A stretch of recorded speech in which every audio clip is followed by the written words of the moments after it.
ด้วยยางคาไม้ไผ่60 ปีก่อนไต้หวันนะเป็นเมืองจนระดับต้นๆของเอเชียไต้หวันจนที่สุดสิงคโปร์จนที่สุดเกาหลีใต้3ประเทศเนี่ยจนมากสมัยก่อนนะเดี๋ยวนี้นะเป็นประเทศที่รวยที่สุดนะประสบความสำเร็จนะสมัยก่อนเขายากจนมากนะครับนะชนเพื่อนๆนะสมัยก่อนรองเท้ายังไม่มีใส่เลยนะไทยผ้าเก่าๆท่านจะไปใช้ประมาณใหม่ๆนะสมัยก่อนนะทุกท่านครับตรงนี้อาจจะมีฝนตกหนักกระหน่ำเลยนะเดี๋ยวอยากจะลงไปหรือว่าจะรอแป๊บนึงให้ฝนมาซาหน่อยไหมเดี๋ยวเราก็อาจจะแบบว่าคือดูว่ามันจะซาไหมถ้าไม่ซาเราก็คงจะอยากจะขึ้นวัดแม้ขึ้นบันไดก็คือ200 ขั้นตรงนี้ใช่ไหมไปกับแล้วก็ฝนแบบเนี้ย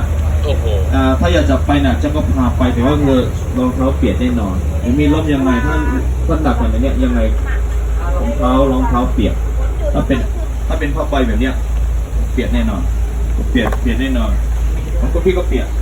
เพราะว่ากางเกงจะเปียกแล้วน้ำจะซึมเข้าไปนะฮะเดี๋ยวดูก่อนนะทุกท่านนะถึงข้างในนู้นมองว่าเห็นอะไรมีหมอกนะเดี๋ยวไปคือเราขับรถถึงก็ประมาณ30 กิโลไปวนหนึ่งรอบใช่